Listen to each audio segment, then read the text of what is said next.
doing, everyone? And welcome to Braw Cast. It's 8 o'clock-ish on a Monday night. I hope you're very, very well. Before we kick things off, whatever you're watching, you can do us a favour if you could hit that share button. We want to get as many eyes on it tonight because we've got an absolutely fantastic guest for you, the wonderful Tom Urie. He's going to be with us in just a minute or two time. And as we always do with Braw Cast, what happens in Braw Cast? Well, first of all, let's put on Braw Beard oils. And here's what we do. We talk to wonderful people from the world of entertainment, sports, and beyond. And we talk to them about their career, their experiences, the life experiences, and we have ourselves about fun each and every Monday night right here on Braw Cast. Right, so I tell you what, before we kick things off, wherever you're watching tonight, why not say hello? We have a lot of people watching today.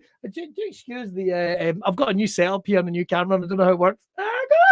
Good. Whenever you're watching tonight, make sure to say hello or to just give us a name check. I see we've got people watching bizarrely in New Zealand tonight. We've got people watching Glasgow, of course, Edinburgh.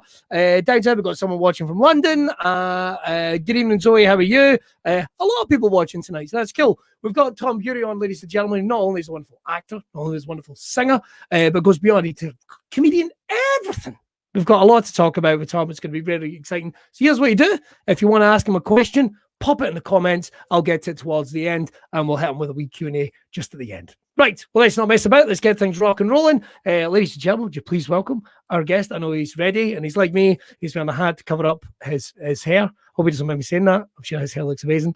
Please get it wonderful, Mr. Tom Urie, ladies and gentlemen. Yes. It is weird without an audience there, isn't it? It's weird. I can hear the clapping. I can hear it. I can hear it virtually.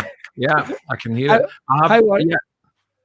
I've got to have the hat on because I bought clippers from Amazon and cut my own hair.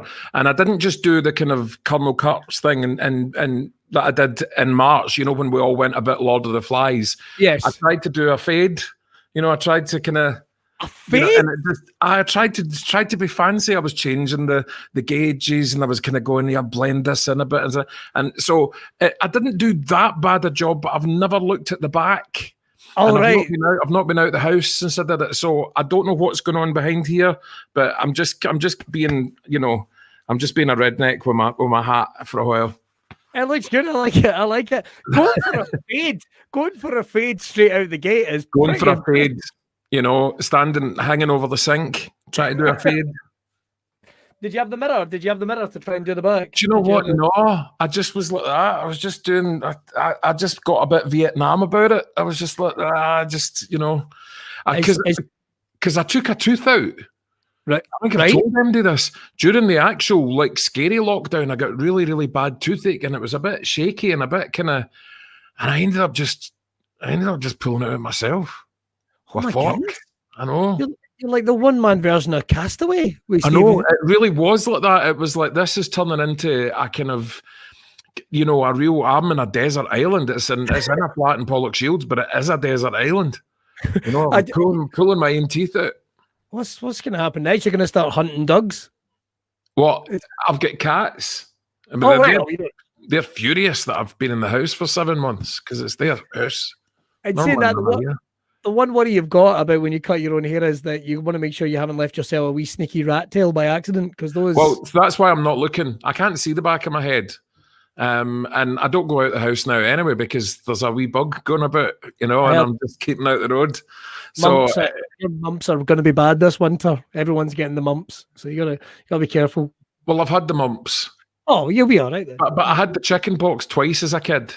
You know, you can't get it twice. I had it twice. All right. I didn't know you. I did not know you could get the chicken pox. I don't think you can, but I did. All right. I did die. Tom, it's so nice to actually get another chance to sit down because it's been a while since we saw each other. I think it was a Kit Kat Club a couple of years ago. Maybe Kit Kat. What's the Kit Kat Club? Was that not have I made this up? Was that not a gig at Blackfriars in Glasgow a couple of years ago, put on by Claire Macaulay? Yeah. Yeah, we were. That's right. Yeah, God, who was I there to see? Was Darren doing it? Darren wasn't doing it, but there was a whole bunch of performers on. There was Innocent Bliss, she was on, and there was a whole bunch of people that were on. Is it the thing Elaine Ellis does? I think was Mark Nelson on? Yes, Mark Nelson was on one of the nights. Yes, he was. I know you popped in. God, but that's the thing. Well, the last time I saw you was on when I was sitting in for Kay Adams. on BBC Scotland. That was petrifying. That's right. I remember because we came in and it's like, are we not to mention that Tom's sitting in the corner? Is he? Because there we are, live radio show, and you were there watching, kind of. No, what happened was I was hosting the Friday, right? That's right. So they had got me in to shadow whoever was doing the Monday, Tuesday, Wednesday, Thursday, so that I knew what I was doing when it came to the Friday. I ended up having a good time, right? But a couple of the days I was shadowing Stephen Jardine, and a couple of days I was shadowing Michelle McManus, right? And Michelle's my pal. I got on really well with her, and she was brilliant. Stephen Jardine was a wee bit like a kind of cross geography teacher, you know, kind of explaining to me, like, you do this and you do, and I'm like, man, he's a nice guy, but he was like a teacher. Yeah, I was like, should you not be writing this down, Tom? Should you not be? It just was a wee bit like that, and I was like, right. So then it came to the Friday, and I was hosting, so I was Kay, right? And so the first whole hour was talking about weight loss, which I know about, and I was able to chat about, right?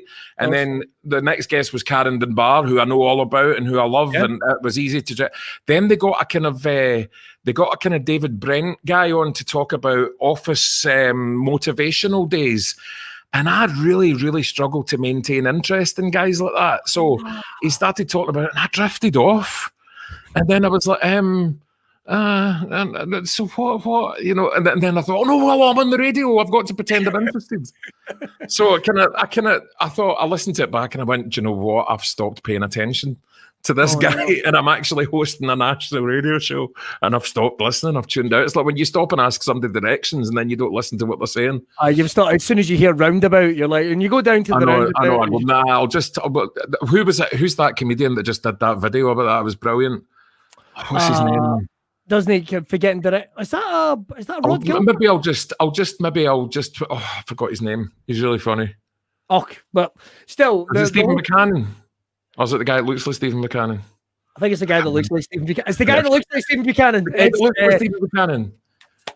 It's Mark. It's his pal Mark Jennings. I think it's his pal Mark Jennings. Was it? Yeah. No, I think it was Stephen Buchanan. I can't remember. I'm really sorry, mate. I'm really sorry. It was funny, and I retweeted it and stuff because it was funny. Because I hate when somebody starts telling you a better route to take. And you just go, look, I'll just Google it. I'll just use, and they go, no. It was Stephen Buchanan because he was talking about getting directions from older folk. It was, and it was priceless because I spend my whole time going, no, maybe I'll just use maps. No. Do you know when I got my first car? Like I learned to drive on like the Tuesday. I think I bought a car off a guy on like the Wednesday, and on the way home, I had Craig Davidson. You're telling me. On the Friday, I bought a Soda Stream. I went nuts. On Sunday. On the way home from the garage, I actually had to go and buy a sat nav because it occurred to me I didn't know what anything fucking was. Like literally, I was like, "What's going on?" But I drive. I because I've got a short attention span. Yeah, I'll end up in Falkirk if I'm trying to drive to Asda, stuff like that. Just dreaming. Haven't you got a nice wee new Mini? I believe a new Mini. I have, yeah, but it failed its MOT really, really badly. Like, I mean, wildly badly. I mean, when I went down to the garage to pick it up, they said you better sit down. You know, that was the kind of thing. So it's sitting outside my house until I'm earning money again to get it fixed. Sounds fair. Aye. Well, unless there's anyone out there that's willing to do some homers for Tom, I'm sure we can. Listen, I've got it sorted. I'm just waiting on my mate coming and getting it because I can't drive it because it's got a dangerous fault. So, God. But look, there's so much to talk about. Okay. Do you know, we'll start off with we're going to start off with your lockdown because you've been producing videos and all manner of things. Just today, when I was telling someone at Radio Clyde that we were having a chat, the weird thing was they took me to show me the video you did of Queen again, and I thought it was weird. I sat and I watched it, and as much as I enjoyed it, I did think I've watched this at least 10 times. It was the weirdest thing. It was come on, watch this. Oh, you're Tom. Come on, look at this. It was like, right, okay, fair enough. And we were chatting about so much, and it's weird how some things change because even just the last couple of days, I don't know if it's because it's been repeated on BBC Scotland and it's great that it is, but the Karen Dunbar show and has sparked back into life. And in the respect of, I don't think how many people knew how many catchphrases and how many iconic little sketches from that everyone really seemed to love. And I'd forgotten. The thing about it was, I mean, I watched it on Thursday, and I was kind of watching it like that, because I couldn't remember. It's never been repeated or anything. No, never. It was shown, and then that's it. But what I think has happened was I actually was pleasantly surprised on Thursday, because I think it's really stood the test of time. Because Karen and I were very, very proactive about there not being any kind of misogynistic stuff in it, and nothing racist or homophobic, and we were really kind of on the ball with that, so nothing's jarring with it, even things as recent as Come Fly With Me and stuff that you watch it, you go, oh man, why did they do that? There wasn't any point on Thursday where I went, I thought, do you know what, actually I'm quite proud of that. And Almost Angelic at the end, that was the thing that really took off from it, was the cabaret duo that we did. And it was just a different song every week. And I can't even remember the songs we did. It's going to be a surprise every week. I thought it was so interesting to watch the fallout from it, though, because the number of sketches that you went, oh yeah, I remember the sketch. And like you say, it got one showing, which is bizarre. But I mean, I know these clips of it. There's some clips of it on YouTube, and I always found it funny because the number of people would get it confused with Still Game, despite for the fact it's. And this isn't no Still Game. Beg your pardon. Chewing the Fat. Chewing the Fat, yeah, because it falls straight on from Chewing the Fat. Yeah, but it's a very different flavor. It's a very different flavor. It is there was a lot of the same writers from Chewing the Fat, but there was Ford and Greg weren't involved at all. So it was mainly Donnie McCleary and Sanjeev Kohli and the two boys from Burniston that did a lot of the writing, and Frankie Boyle did a lot of the writing for it as well. So it was all that gang. It was all that kind of comedy unit gang that were all like Rab and Noddy, and when we were all young. I mean, I was 32 or something, but Rab and Noddy were wee boys. They were, and Noddy ended up directing the last couple of series, but we were all just finding our feet with it. And like the sketch shows, it's hit and miss. Some bits you're like, God, that isn't funny. But then there was other bits, and what's happening now that it's been repeated is that the kids loved that show. Kids love Karen because she does the big, the folk that loved it as kids are now in their 20s. Yeah. So they are now loving it again, because they released the first series in DVD, but they took out all the Almost Angelics because they couldn't get the music rights. So it was like, it wasn't right, Maybe it's you'll know that obviously recently with the likes of the Queen video. Maybe it's a different sort of period, because you've seen it with the Burniston sketches, like little clips and stuff. People are finding themselves and they're putting on Facebook, and it seems to be hitting a whole new audience. And because obviously Facebook and what have you weren't really around when the first series and they went out, and I don't know, maybe it's reaching a whole new audience. I think it's just the way things are made now. If you look at what Limmy's just done in the past couple of weeks, where he said he's not going to make telly anymore, and he's got the right idea, because you don't need that now. You can just make your own TV show. You can just get your own chat show. You can set up your own content, and you can make it and put it out. Whereas before you had to kind of go through all the hoops of trying to get commissioned for things, and now you can. And Limmy's now just taking complete control of what he's doing, and he's went, you know what, I'm just going to do Twitch, because he's obviously making a living from it, and he's finding his audience. And I think more and more people are doing that now. Ashley's on 3 nights a week doing Twitch, and there's people like Roscoe and little CMB and people like that. And I'm doing my music stuff, and I think people have just realised that because of this lockdown now, and because we're sitting staring at four walls, a lot of people have got really creative, and a lot of people have went, well, nobody's going to give me a job and there's no work, so what will I do? I know what I'll do. And they've been coming up with all these ideas and lots of comedy stuff. I think we'll look back at, we're not enjoying ourselves at the moment, but I think we'll look back in this and go, do you know, a lot of growth happened from that, and a lot of people found their voices, and a lot of people found a lot of confidence through necessity. It's interesting you say that, because there's been it's been interesting to see the people that have fallen away and the people that have went, there's a creative vein here. I want to keep this going. I want to make sure, because it's, there's lotion in the motion, or what they say. You got to keep moving in some way. Although it's also interesting to see people that have never performed in any like stage or platform or sketch, and they've found their voice online. It is really interesting to see, like Jamie Kirk, for example. Jamie, well, listen, what's happened with Jamie is I got addicted to that, because Jamie's been doing Hangman Live every night, okay? And you started it, didn't you? I was one of the first ones that were one of the first ones. Yeah. So Jamie asked me to cover one night probably about 4 months ago, and I thought, well, I better watch this. So I watched it and I joined in, and then I hosted it. and I've played it every night since. And I'm one of the I get really upset and really competitive now. And if he's got it was Princess Eugenie the other night, and he'd put politics. And I was raging. I was like, it's no politics, it's royal family. And I'm like, every night, I'm one of the hangmaniacs now, and Jamie's been doing great with it. It's really become a bit of a staple of it.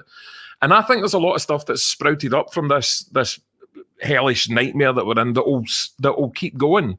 I think people will keep doing their online content, and I think it'll become part of what we all do as creatives, and what we all do is because the amount of times you try and get something made with the BBC or something, it's just walls and knockbacks, and it's so difficult to get something commissioned or to get. Whereas now, it's Zoom. I mean, who'd heard of Zoom before a few months ago?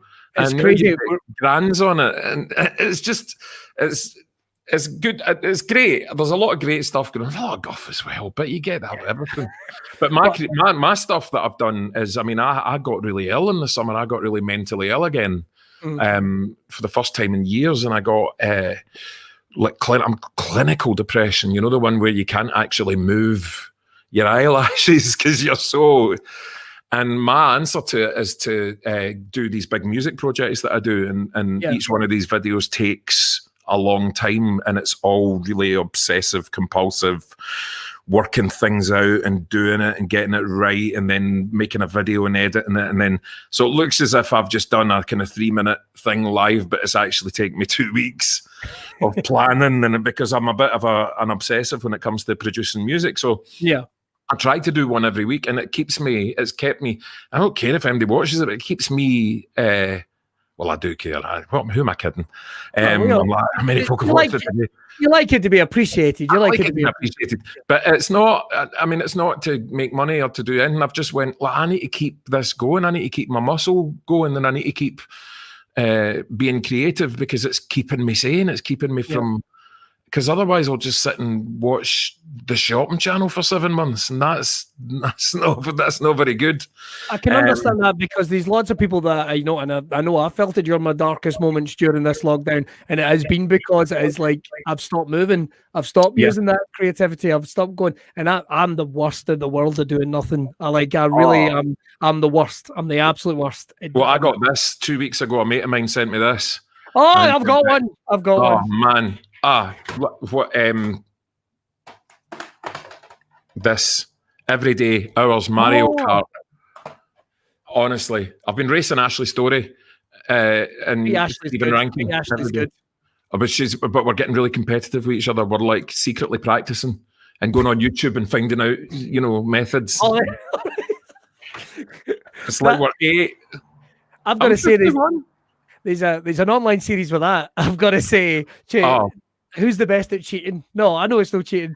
Do you know the thing is, it's interesting. I got a Nintendo Switch, and everyone's gonna think this is a sad story. It's not, but I actually bought one on the way home from my dad's funeral, which sounds like a silly thing. But I remember it was last Christmas. He went, "I'm gonna buy you one of them fucking Switches. You're always talking about it." Despite the fact he had no idea what it was, he had the first clue how to. And apparently, he'd walked into a game shop, and went, "I need a Nintendo."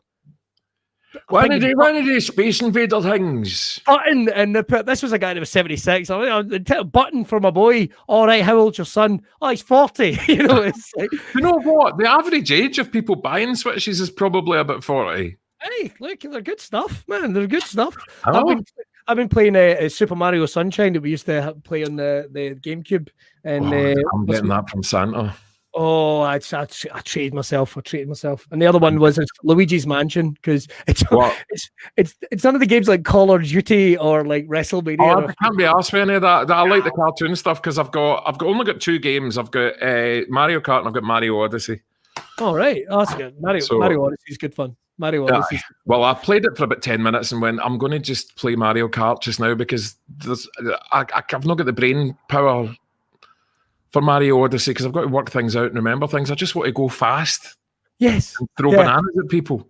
I'm an enthusiastic, but I am a terrible gamer. See, when you're playing Mario Kart, do you do this? Yeah. You move. Or even worse, I'll not move it, but my tongue will go. and the way. Oh man, we need a vaccine, don't we, mate? We need a vaccine quick. Yeah, I think we do. We need a vaccine. Right. I'm going to talk about how you got your start in the world of showbiz, Tom, because you're one of those careers what I find so fascinating because it's little spider legs that go off into lots of different things, but I've no idea where we started. What was the start of your run? Because obviously there's the musical talent there and the ability, but where did things start for you, Tom? Well, I went to music college. I went to rock music college in 1988, and I'd been all right in primary school, but in secondary school I had just lost interest in everything. I couldn't concentrate. I mean, I think I have got a thing. You know, I've got a thing, mate. I've never been diagnosed with anything, but I have got a thing, right? So in school, I was just like, look at the pigeons. And the only thing I was ever interested in was music and English, but I failed music because you had to read music, and I've never been able to read music. Some of the best musicians in the world can't read music. Paul McCartney can't read music, you know. Can't read music, yeah. So I went for a job restart interview at the Dole, and I had been DJing for a while. I left school and I was DJing, and my brother and sister were really academic, and my brother became a headmaster, and my sister was a school teacher and brainy, and then I was just this kind of gonky person that only cared about music. That's all I cared about. Are you the little brother, Tom? Eh? Are you the little brother? Youngest? I'm the youngest by 10 years. Right. Oh my God. Bloody hell. This is like we are kindred spirits because I'm the youngest by 10 years. My big brother was a headmaster. He's retired now. A grandpa now. Mine does road systems, and the other one is king of ITE. I've no idea what you do. Dale, if you're watching, it's been a long time, and I've still no idea what you do for a living. I've still no idea. But there you go. So you're leaving school. You're on the job starter. Went to a job start. I know how sometimes if you've ever been in the Dole, when they make you go in for the kind of what have you done to get a job interviews. Mm-hmm. And I went in, and sometimes you get Mrs. Nice, and sometimes you get Mr. Horrible. And the day I went in, I got kind of Mr. Groovy, and he went, listen, he said, what do you want to be? And I said, well, I want to be a musician, but it's Paisley, and I don't know what I'm going to do because I can't, you know. And he went, well, actually, it's really, really bizarre that you've said this because we just got an information pack in from Perth this morning about this course that they've started for rock musicians. And I went, I'm an indie kid. I couldn't be a rock musician. But I went up and auditioned for it anyway, and it turned out to be the best thing that ever happened to me because that's where I found my tribe, you know, my mates that were all musers. So I spent 2 years learning off of them and jamming and playing, and didn't really learn that much at the college. I learned all about vocal technique and singing at the college because I had an amazing singing teacher, but all the stuff I learned about jamming and music and production and everything was all from people that were there on the course as well. There was 40 of us, and we're all still close, you know, all these years later. But then I just kind of left that and did a lot of session singing in a lot of Clyde adverts in the 90s, a lot of Radio Clyde adverts. Oh, very nice. Very nice. I bet you I can find some of those. I bet you I could probably. I could tell you some of them. What was I was wake up, wake up. Wake up to Howard bedding. Wake up to the only store where you'll find the beds you're dreaming for. Wake up, wake up, wake up. That was me. Holy shit! No, seriously. And J&W Carpets and Optical Express. That was me as well. I'm going to find them tomorrow. I'm going to find them. Go in and find them. What a hoot. So I did quite a lot of them in the 90s. And then the whole acting thing was a bizarre gardening act. It was a bizarre accident because I had done a bit of acting in the early 90s, but I had just done a lot of music and DJing in the 90s, and I got drunk for a lot of it. I mean, a lot of people that talk about the 90s, vague memory of it. You know, it's kind of like the 60s when people talk about the 60s. And my pal was Karen Dunbar. Karen was one of my best mates, and she went for, I remember the day she went for an audition at the Comedy Unit. They were doing open auditions, and she went up and auditioned for Rab C. Nesbitt and got a part in it. and I remember this was like Hollywood, this was incredible. And then she got cast in the radio version of Chewing the Fat. Right. And then it went on TV, and they decided to do a live show of Chewing the Fat at the Citizens Theatre. So it was Ford and Greg. Mark and Paul weren't in it. They were away doing something else. It was Ford, Greg, Karen, and me, and Rab and Noddy. And Karen had suggested me because they wanted somebody to play piano at the end. They wanted to do a Bring Down the Clout. They wanted to do a panto ending. Her Majesty's Home for the Blind and all that.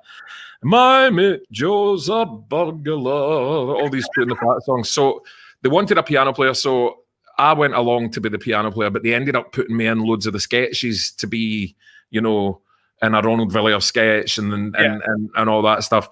And it was an absolute riot, and we had a great time, and it transferred to the Kings. So we did it in the Kings as well. And then after that, it was series 3 of Chewing the Fat. I think they said, look, just come and be in the TV show as well. And I was like, all right.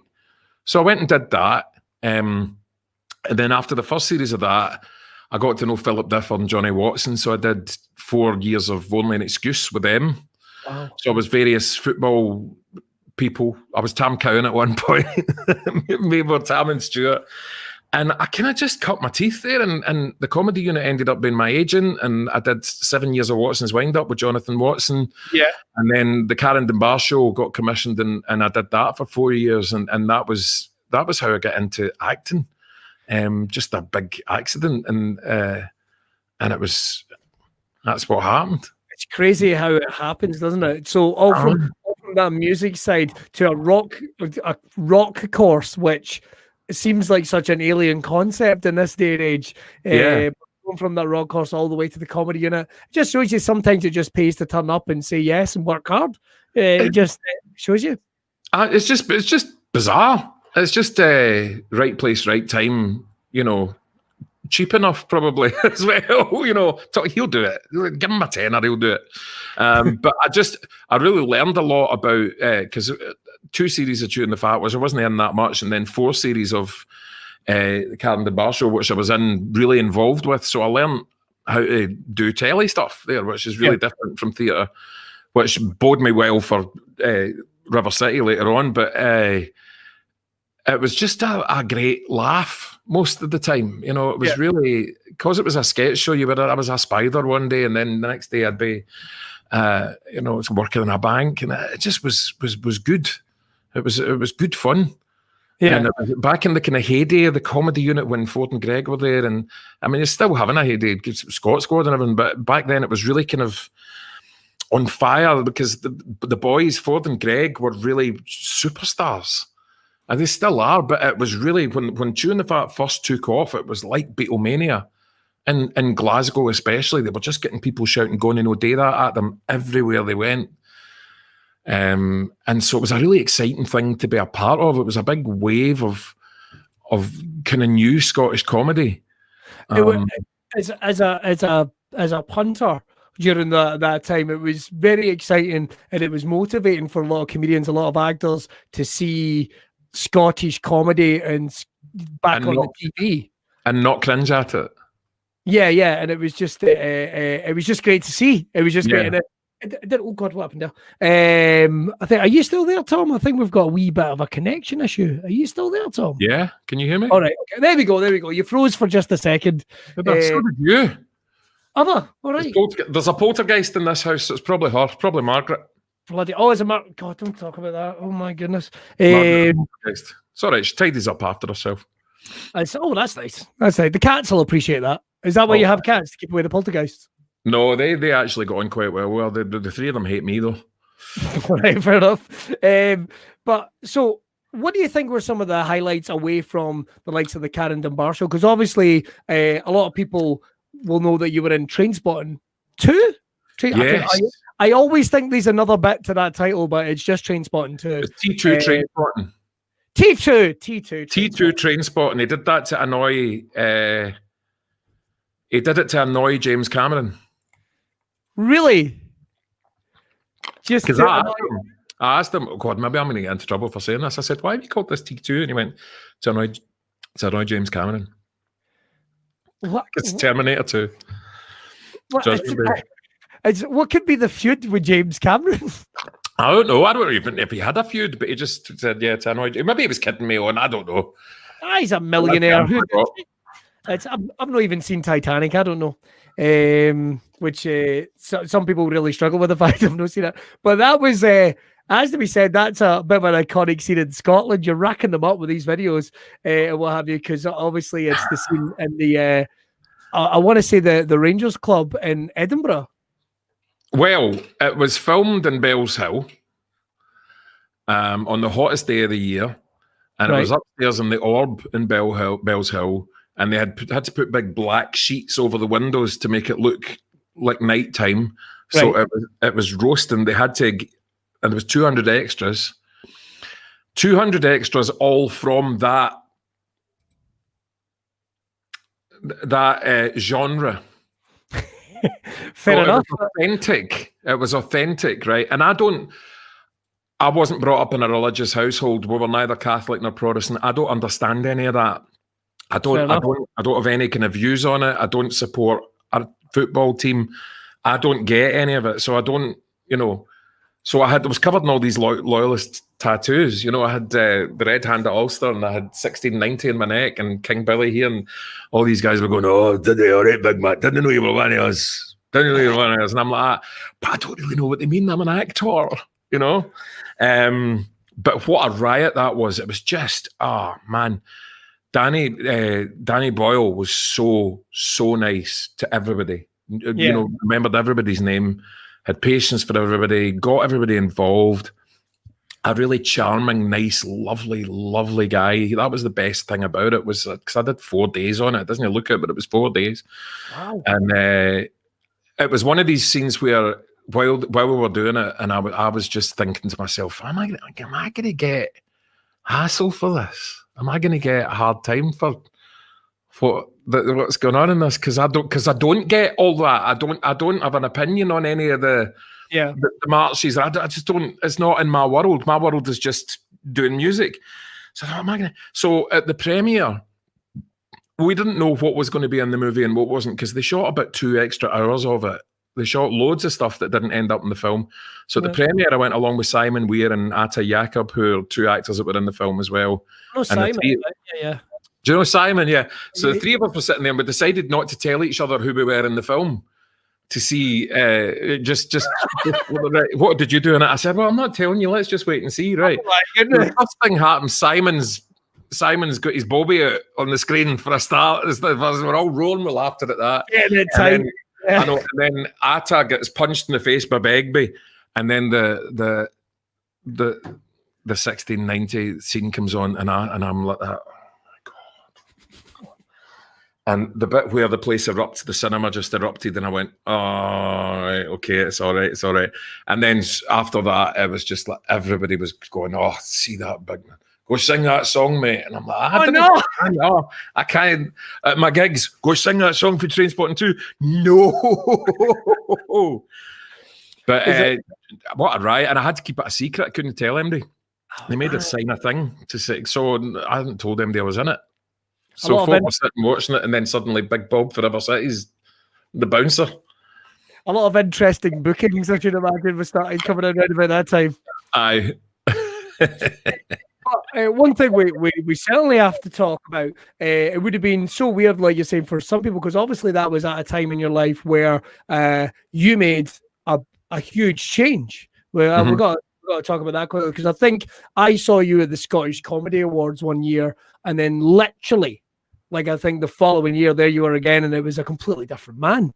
It was a completely different man. There's Tom Urie over there. That's no fucking Tom Urie. Hi. That's no Tom Urie. And then there you were in Trainspotting, and you go back in time. It was so weird.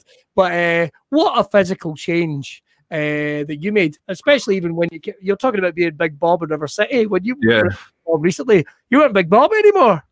I know. Well, I mean, they showed the episode, because during the summer River City was off, so they re-showed the episode where I left, where I was at my heaviest. Yeah. And I was watching it going, who's that? Because I was going, I I can't really remember. It's such a strange. It's such a strange position to be in. It's almost as if I'd done a Doctor Who regeneration, So I was watching the episode going, how did I manage to get up out that chair? And how did I manage to do that? And I just remember that last 2-episode block was, I hadn't really been in it for a few months because there was all sorts of problems. It was mainly the fact that I was physically not well because of the way I was. And so that last 2 episodes was a real struggle, and my mother had just died as well. So I was in bits. And Una McLean that played my mother Molly, and it just became my mother for the 4 weeks we were filming that. And it just was like living out my worst nightmares because they had to carry him down the stairs, and I had to lie in a hospital bed for 4 days. And it was. They had spoke to me about it before it and said, do you want to do this? We can just write you out off screen if you want. And I went, well, what is that? And they said, well, we want to do a story about obesity, but from the point of view of a sympathetic point of view, because that never comes. It's always just fat people are always just laughed at or vilified. There's never a, why is this happening? There's never a, why is this guy ended up in the state he's in? Which is a hell of a story, especially for Scotland. Well, and after it happened, I got a deluge of mails from people going, oh my God, I'm trapped. I'm exactly the same. What and at the time I was still ill as well, so I couldn't really help them. I could just go, aye, it's shite, isn't it? But it was the first time I had seen, and it was really brave of them and really kind of groundbreaking of the writers to, and the Louise Ironside that wrote the episode won a Writers Guild Award for that episode. Because at no point did anybody blame him or laugh at him or anything. It was all done from you were rooting for him. Yeah. And that never happens with big fat people. And like Heather in EastEnders, they always had her running everywhere out of breath. They called her Heather Trot, and she was always eating. Yeah. And they're laughing at the fat guy, but this was really, really, and they sent him off to a kind of hopeful exit. He went off to a food rehab farm thing. Never really to return, but they kind of sent him off with a happy ending rather than have a tragic ending for him. Yeah. And then I went away off into the world and did my thing. And because people, as well as you were doing your thing, I mean, people forget, like, you had to spend a lot of time working out in the gym and so much. Well, no, what I did, I've always been upfront about the fact that I got gastric surgery. So I know that 100%. But I also know that because I know a couple of trainers that have been asking after you as well. I think it's the guys at Fitness Frontier. A couple of them said hello. Yes, Chris. I've been avoiding them.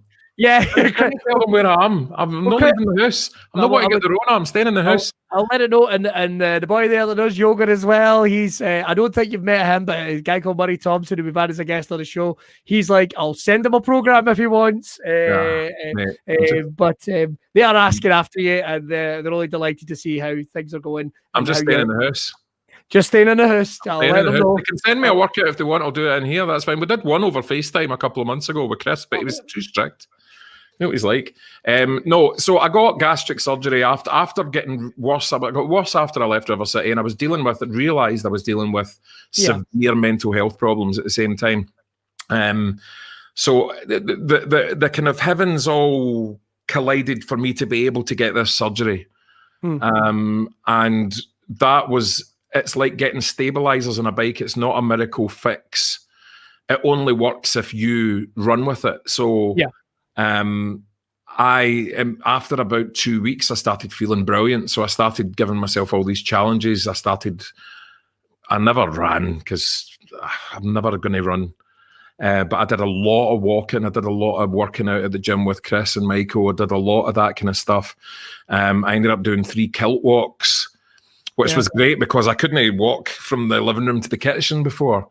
And then I got the bucket list thing, which I made a list of 10 things I wanted to do that I couldn't have done when I had all the weight on. So I had things like fit in a plane seat. So I did that. I went to Spain with my brother and sister. I went skiing with Jonathan Watson. Skiing terrifies me. Skiing terrifies me. Jonathan Watson terrifies you? No. Jonathan's lovely. Jonathan's lovely. But skiing terrifies me. Absolutely terrifies. Even you said that there, and I was like, oh God, no. Aye, but I just went skiing up at Bears Den. Didn't go actual skiing. I just went on the kind of polystyrene skiing. Say I did it. But no, I did that. And then I went cycling around Millport with John Beattie. So I did it all on Radio Scotland. So every week it was a new challenge. So I did a fashion spread for the Daily Record. Right. And I had thought they would do some sort of James Bond, because I'd lost 19 stone. That's how much I lost on it, right? Incredible. So I decided I wanted to do this kind of James Bond fashion thing, but they ended up making a fun dad at the beach with a beach ball and shorts. All right. But I ticked it off the list. There's only 2 items I didn't finish on the bucket list, and I'm not going to bother with them. One was walk the West Highland Way, which I've decided I'm just never going to do because... No. I'll pick another thing. And the other one was go camping, which I could still probably do. Well, you can always go camping on the West Highland Way. I'm not going on the West Highland Way. I'm not doing it. That's fair. Horror stories. People that are 10 times fitter than me, nearly, Chafing, that's the one that you keep hearing about, people that are quite fit and in good shape, and then you get that chafing, and it's I did the kilt walk I did last year, the Glasgow kilt walk I did last year was 26 miles, and the next day I thought I was having an out-of-body experience, so there's no way I could do that every day for a week. Oh, back at that, 26 miles in it. No, I could. 26 miles on a Sunday. And it was so funny because there was a lot of people that were taking it really seriously, and I was taking it really seriously and doing quite well. But there was loads of people with carryouts doing 26 miles with bottles of Bucky and, all right, mate. Oh, it's Big Bobby. All right. Sing the song. How can you... it's nearly a jobby, Martin. You're mocking like your ass for you, man. And they've got bottles of Bucky. And I'm like, how are you getting steaming and walking 26 miles? How are you managing that? It might be, if Scotland gets independence, it might be how we do the Commonwealth Games. We might just get everyone pished. Might well be. Let them go for it. So, obviously, we saw the likes of the Queen video, and you're saying you're focusing on music and doing your online stuff just now. Without going too far into the future, because obviously everything will change when things open back up. What's the immediate plans? What are you working on just now, and what's your plans for the sort of short term? I've got no idea, Billy. No idea. What I've been doing a radio show every Friday and Saturday night just from here, from the house. Oh, yeah. Because I DJ in Club Tropicana, which they've got about 4 or 5 of them throughout Scotland. And when they closed down, I took it online. So it's an 80s and 90s show every Friday and Saturday night. And I do my music. Music's always been my thing rather than acting. I'm much comfier doing music. So... most of last year was spent working on Still Game Final Farewell at the Hydro, which was a full-scale musical because they went to heaven and everything. So me and Ford and Greg wrote all the lyrics, sent them to me, and then I did all the music and then produced it all. So I basically got the Hydro and they went, do a musical, and I just got my headphones on for 2 months and did it. And then just sat there and watched it for 3 weeks going, I've written a musical and it's on in the Hydro. This is mental. Oh my God. So you put all the musical numbers together. I mean, like you say, that's a big production. Yeah, the whole bit. Wow. Yeah. So Ford's a great songwriter, actually. So Ford had written a lot of the tunes and stuff. And then we were doing FaceTimes a lot in the run up to it, and bouncing ideas back and forward. And Greg and him were doing the lyrics, and we'd resurrected a lot of the old Tune the Fat songs and did big production number versions of Her Majesty's Home for the Blind became a bit of a kind of... And so it just was a huge monumental task, and it was hard, It wasn't a picnic, but there was just so many amazing reveals in it. There was Jesus was played by Methadone Mick, and then at the end when God appeared, it was Karen Dunbar. And she hadn't worked with him since Chewing the Fat. She'd never been in Still Game. So this was a huge shock for the audience. And I had written this big song for her about the Bobby. So you've got God, played by Karen Dunbar, singing about loving the Bobby.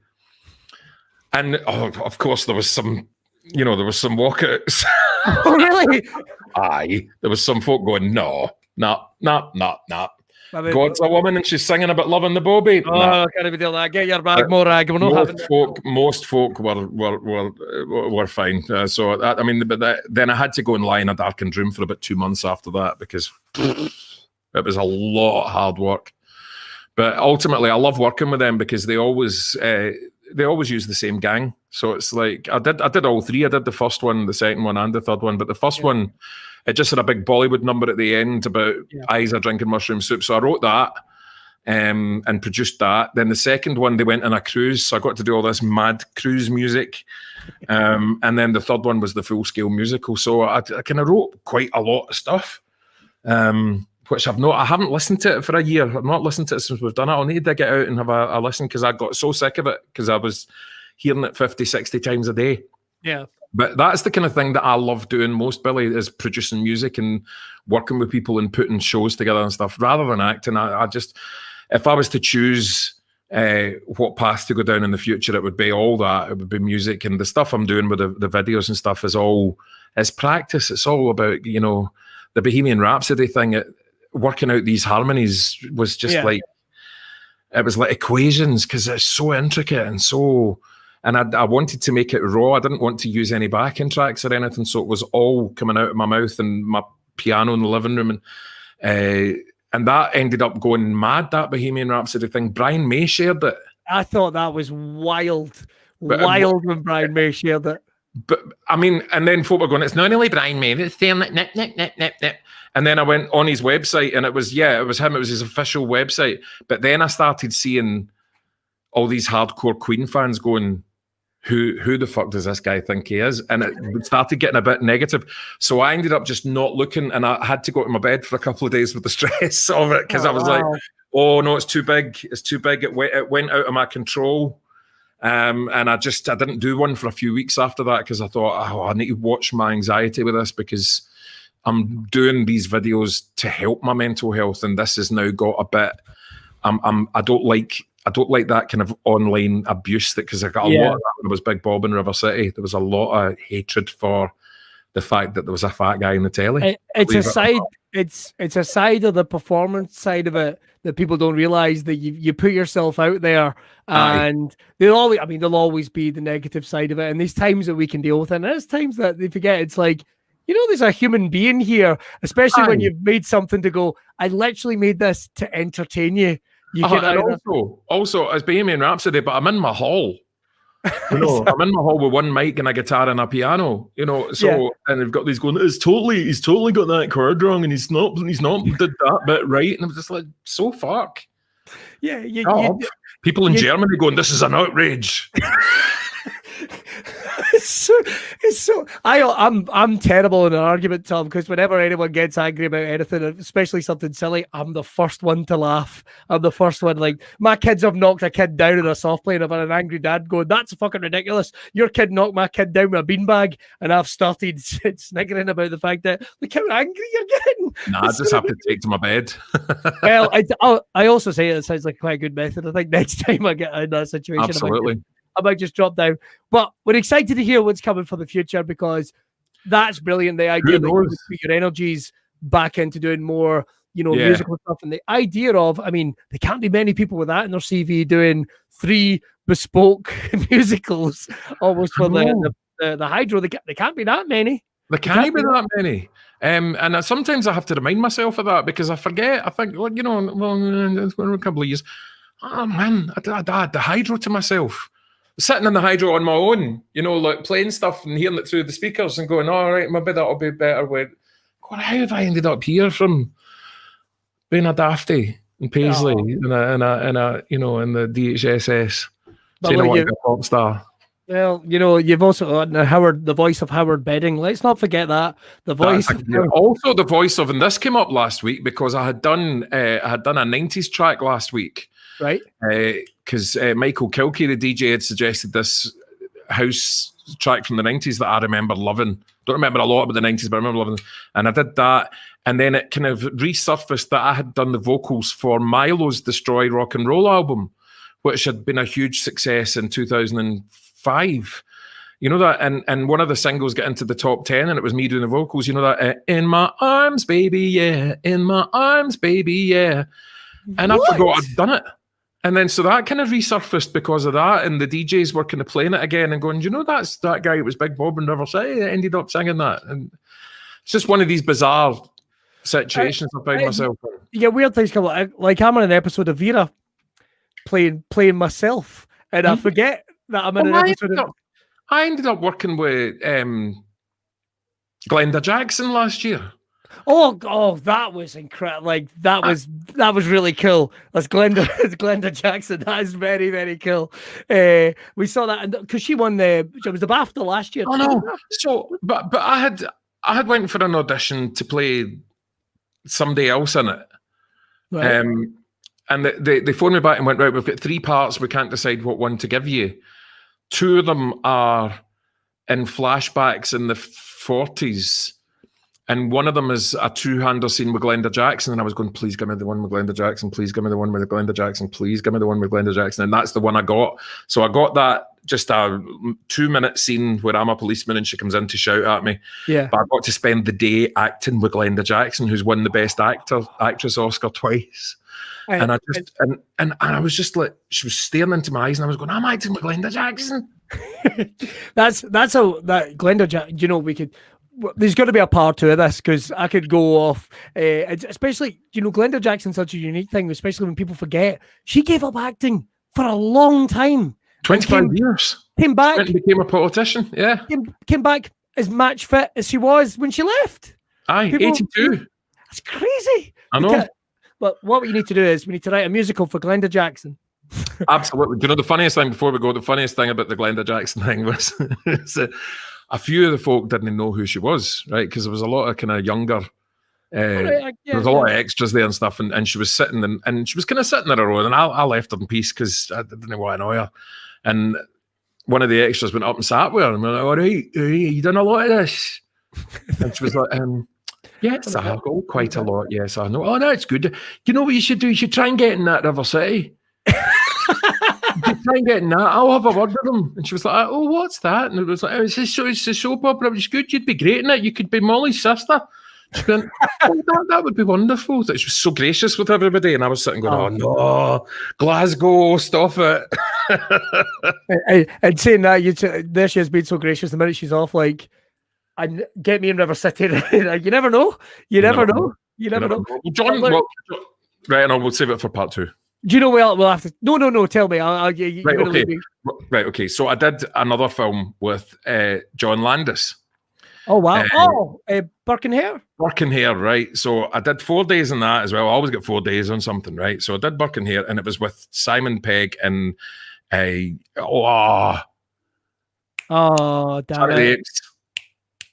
Gollum. Andy Serkis. So it was a scene with the 3 of us. And it was John Landis, who's always been one of my heroes because of Animal House and because of the Blues Brothers, and directed all them. And I just always thought he was amazing. So I kind of sort of made pals with the guy because it was quite a kind of odd set when I got to it. He's quite a shouty American. So he was a shouty American director, and people were, but I knew everything about all these films. So I was able to talk to him about it all, and I think he really appreciated it. So kind of made pals with him. And then about 6 months after we'd finished, I was sitting in the house and my phone rang, and it was a number I didn't recognise. And I said, hello. And he went, Tom! And he went, it's John Landis here. And I went, all right. Deborah and I are in a castle in Inverness, and we put on the TV, and you're in some soap.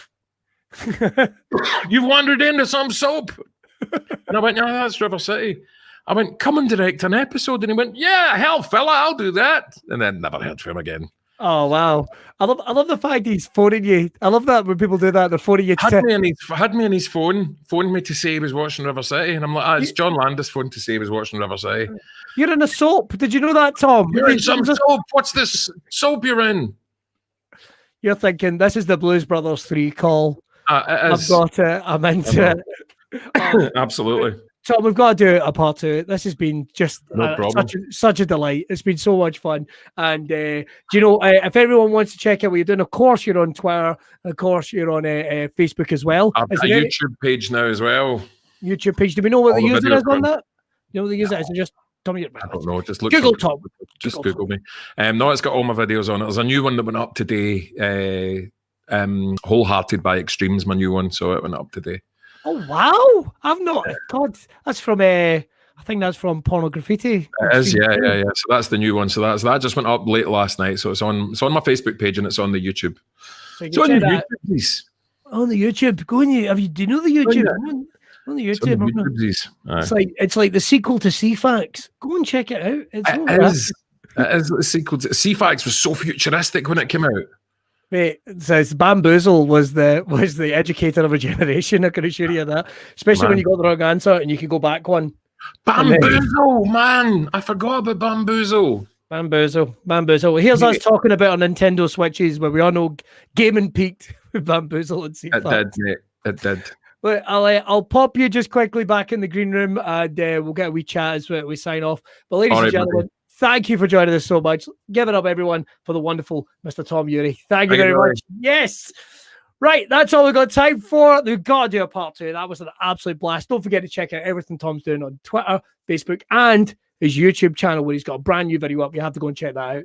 That's all we've got time for right here on Braw Cast. We're going to be back next Monday with another brilliant guest. Don't forget to check out Braw Beard's social media. You check out the Facebook, Twitter, the Instagram as well, and head over to the website because there's some brand new products coming out for not only the anniversary, but everything you would want to check out going on. There's merch, there's t-shirts, there's neck gaiters, there's boils, there's everything you need. Go and check that out because you go and check that out. It helps support what we do here. That's all we've got time for. Now it's the bit that everyone really looks forward to, where I have to try and start the ending video without looking at it. Can it be done? Can it be done? Can it be done? Can it be done? Probably not.